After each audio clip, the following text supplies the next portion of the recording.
Job कर रहा हूँ, बिजनेस चलेगा नहीं चलेगा, तो ये डर कैसे निकाले कि जब एआई का जमाना आएगा, प्रोमोटर्स फैमिलीज है वो छोटी होती जा रही है। एक चीज जो सबसे ज्यादा स्केर्सिटी में रहेगी वो रहेगा ट्रस्ट। तो डिलाइटमेंट कैसे होता है? तो यदि आप में स्किल है, ट्रस्ट से उसको मेकअप कर दिया, फोन उठाना बंद कर दिया, okay they lost the significant reputation. मतलब आप जॉब में रहते हुए करोड़पति बन सकते हैं।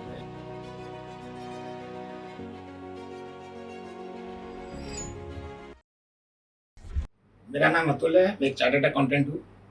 सर, जैसे आपने अभी 4 कंपाउंडिंग के बारे में बात की है, skill compounding, capital compounding, cosmic compounding, reputation compounding. Skill तो चलिए हम लोग पढ़ाई कर लिए, कोई प्रोफेशनल डिग्री ले लिए तो स्किल कंपाउंडिंग आ गई। तो कैपिटल कंपाउंडिंग कैसे होगा? Capital compounding is basically A theory of time compounding. जैसे दुनिया में अपने समझते हैं कि सबसे बड़ा इन्वेस्टर है वारेन बफेट।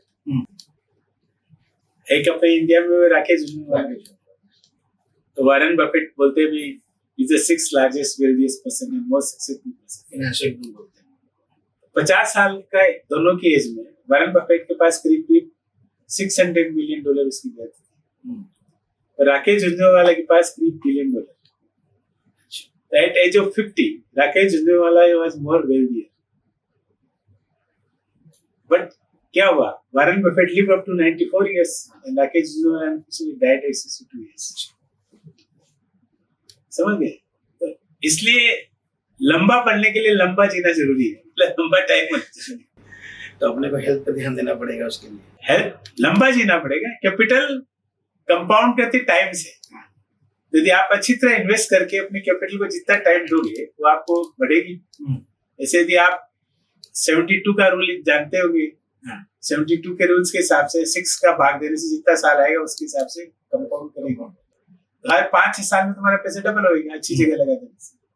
तो टाइम अपने हिसाब से कंपाउंड करती है। जैसे मैंने बुक में भी लिखा है, टका तो टाइम को टाबर है। तो money is a child of time. तो as the time progress your investment progress. समझ गया बेटा? ये कैपिटल कंपाउंडिंग। तो ये कैपिटल कंपाउंडिंग हो गया, तो कॉस्मिक कंपाउंडिंग कैसे आता है उसमें? बहुत इंपॉर्टेंट क्वेश्चन है। कॉस्मिक कंपाउंडिंग अपने सोचते हैं कि कॉस्मिक कंपाउंडिंग तो मेरे हाथ में नहीं है। हाँ, कंट्रोल नहीं कर सकते हम लोग। अपने कंट्रोल नहीं कर सकते। तो ये भी मिथ है। कैसे?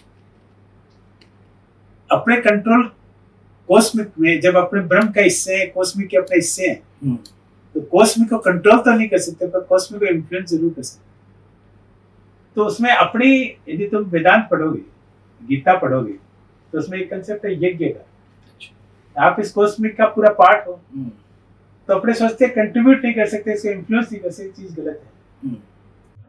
पहली बात तो क्या होता है कि मैं ब्रह्म हूं, मैं शिव का हिस्सा, इस पर अपने आपको फेत रखो। फिर यज्ञ है। यज्ञ क्या बोलते हैं गीता में कि जो प्रकृति मेरे को देती है मैं प्रकृति को वापस देता हूँ, बैलेंसिंग। तो पहले तो एक चीज होता है कि अपने आप पे फेथ रखना और फिर बैलेंस करना चीज को। तो यदि आप प्रकृति को दोगे तो प्रकृति आपको वापस देगी। आप दीजिए तो प्रकृति आपको कॉस्मिक के वे में आपको वापस देगी। तो कॉस्मिक कैन बी इन्फ्लुएंस्ड। यदि तुम सक्सेसफुल लोगों का पढ़ोगे तो एक कॉमन चीज है इनमें, वो प्रकृति को देना जानते हैं। और दूसरी जो मेरी जो एक्सपीरियंस है वो है कि अपनी उत्पत्ति का रेस्पेक्ट करना। जहां से तुम आए, कहां से आए, तुमको तो पैदा तुम्हारे माँ बाप ने।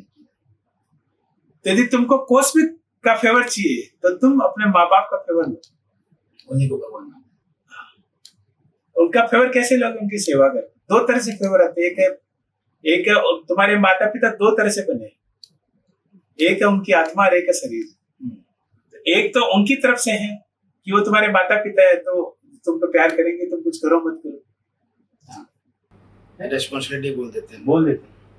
उस प्यार को तुम यदि डिलाइटमेंट दे दोगे तो उसको बोलेंगे आशीर्वाद। यदि वो मिलेगा तो तुम्हारा कॉस्मिक कंपाउंडिंग को इफेक्ट करेगा। तो डिलाइटमेंट कैसे होता है? डिलाइटमेंट हम कैसे दें? डिलाइटमेंट कैसे दें ये तुम अपने माता पिता से पूछो। आप कैसे दें? मैं अपने माँ बाप को ऐसा दिया कि मैंने पिता को ध्यान रखा कि उनको कोई दिक्कत नहीं, कोई भी चीज। उनका फेस देख करके मैं समझ जाता था इनको आज क्या जाता। और वो मेरी टॉप प्रायोरिटी रही है हमेशा।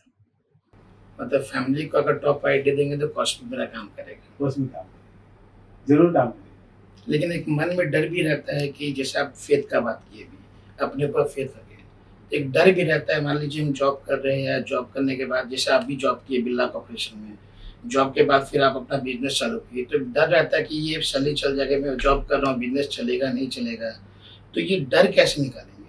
डर निकालने की जरूरत ही नहीं है। आप जॉब करते हो तो भी तो आप बिजनेस से ज्यादा कर सकते हो।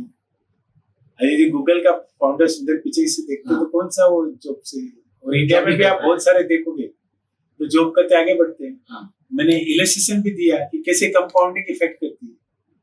तो ये इम्पोर्टेंट नहीं कि जॉब करे कि बिजनेस करे, ये इम्पोर्टेंट है कि आप जो भी कर रहे हो उसमें अपनी स्किल इंप्रूवमेंट कर रहे हो। तो आप अपनी कंपाउंडिंग देखिए कि मेरी सैलरी क्या कंपाउंड किस रेट से कर रही है। आप जिस दिन ज्वाइन किए आज सैलरी, हर साल का कंपाउंडिंग देखिए, उसके हिसाब से अपनी स्किल इंप्रूवमेंट करिए। कैपिटल स्किल के साथ फिर कैपिटल कंपाउंडिंग करिए, पर सबसे इम्पोर्टेंट है स्किल कंपाउंडिंग। हाँ, स्किल कंपाउंडिंग के साथ आप करिए। और स्किल में भी आदमी क्या होता है ना कि आदमी बेटा दो तरह से देखता है।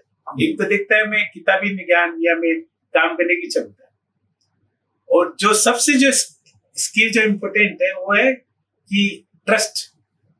Can I create trust for myself in the organisation where I am working. और यहाँ बहुत सारे लोग बाग यहाँ मिस करते हैं। तो जो आप जिस ऑर्गेनाइजेशन में काम कर रहे हो उस ऑर्गेनाइजेशन में आप यदि अपने ऊपर में ट्रस्ट पैदा कर लोगे तो your compounding will increase like anything. तो being trustworthiness is also skill, अपने पे विश्वास। और आगे जाके जब एआई का जमाना आएगा तब देखना, एआई अभी क्या हो रहा है, एआई का जमाना हो रहा है, प्रोमोटर्स फैमिलीज है वो छोटी होती जा रही है, तो सबको अच्छे अच्छे लोग लगेंगे काम करने के लिए। तो जो एक चीज जो सबसे ज्यादा स्केर्सिटी में रहेगी वो रहेगा ट्रस्ट, है ना। तो यदि आप में स्किल है कि मैं बोलता हूँ लिमिटेड स्किल है, पर यदि आपने ट्रस्ट से उसको मेकअप कर दिया then your salary will increase like anything. It will compound more than double. फिर कंपाउंडिंग इफेक्ट आ गया, रेपुटेशन कंपाउंडिंग आ गया। तो आप कंपाउंडिंग के साथ आप रेपुटेशन ऐड कर दी जॉब में रहते हुए। जॉब में रेपुटेशन क्या ऐड कर दी कि मैं स्टेबल हूँ, मैं भागता नहीं इधर उधर, मैं 2-5 हजार रुपए के लिए जॉब चेंज नहीं करता। That is the reputation. लेकिन बहुत जन होते हैं जो दूसरा जगह शिफ्ट कर जाते हैं 10% इंक्रीमेंट के लिए, तो उन लोग को क्या सजेशन देंगे? मैं उनको सजेशन दूंगा कि आप इधर उधर नहीं दौड़ के, यदि आपको स्किल इंप्रूवमेंट के साथ आप रेपुटेशन कंपाउंडिंग का तड़का लगाइए। आप 10% तो लॉस कर दिए, समझ लीजिए मेरी 20 लाख सैलरी में 22 लाख में शिफ्ट हो गया, और 10% जाने में कहीं ना कहीं मैं रेपुटेशन को लूज करता हूँ। जो आप इस कंपनी में जो काम किए उससे जो कमाया। अब बहुत सारे जो मैं देखता हूँ, मेरा अभी जो अपने एचआर वाले देखते हैं कि वो अपॉइंटमेंट लेटर एक्सेप्ट कर लेते हैं, वो 15 दिन बाद बोलते नहीं ज्वाइन करेंगे, फोन उठाना बंद कर देते हैं। They forget that they lost a significant reputation। और मेरा क्या होगा, नहीं वो रेपुटेशन लॉस होती है वो कॉस्मिक में जाती है, उससे फिर कॉस्मिक कंपाउंडिंग नेगेटिव, सब एक दूसरे से नेगेटिव हो गई। तो अब फिर वो 2-3 साल बाद देखते हैं तो मेरा ग्रोथ नहीं हो रहा है, ये नहीं हो रहा, वो तकलीफ आते रहते। तो ये जो आप जॉब करना या एंटरप्रेन्योरशिप करने से ज्यादा फर्क नहीं है। मेन फर्क है कि आपको जो 4 फैक्टर है, skill compounding, capital compounding, reputation compounding, cosmic, जो इंटरलिंक्ड है, ये 4 पिलर्स को आप अपने ग्रोथ के लिए कैसे यूज करें। मतलब आप जॉब में रहते हुए करोड़पति बन सकते हैं आराम से, कोई नहीं रोकता। और ज्यादा यदि तुम टोटल देखोगे, यदि टोटल आदमी दुनिया में देखोगे, ये भी बहुत बड़ा मिस नंबर है, यदि टोटल आदमी देखोगे कि टोटल 1000 आदमी जिनके पास 100 मिलियन से ज्यादा है, तो मैं कहता हूँ 60-70% आदमी जॉब बनेंगे। जॉब आते सुंदर पिचाई जैसे बोले, सत्या नडेला हो गया माइक्रोसॉफ्ट। एंटरप्रेन्योरशिप में तो क्या होता है, बिलियनियर दिखता है, पर 1000 आदमी में क्रिकेट टीम की तरह है, हजारों आदमी क्रिकेट खेलते हैं, 2-4-5 आदमी सेलेक्ट होते हैं। तो एंटरप्रेन्योरशिप में रिस्क रिवार्ड रेशियो कम है, पर आप यदि आप जॉब करें और उसमें स्किल और ये चारों कंपाउंडिंग करते हो ना, रिवार्ड, इसमें फिर एंटरप्रेन्योरशिप भी फेल है।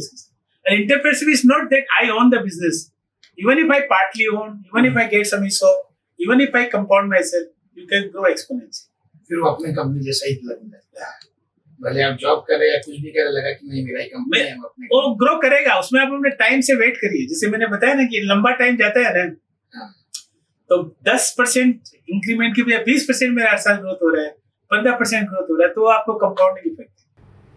रेपुटेशन कंपाउंडिंग भी है, कॉस्मिक अपने आप आ जाए। और एम्प्लॉयमेंट, जितनी एंटरप्रेन्योरशिप में रेपुटेशन कंपाउंडिंग इंपॉर्टेंट है, उतनी ही आपके पास एम्प्लॉयमेंट में जरूरत है।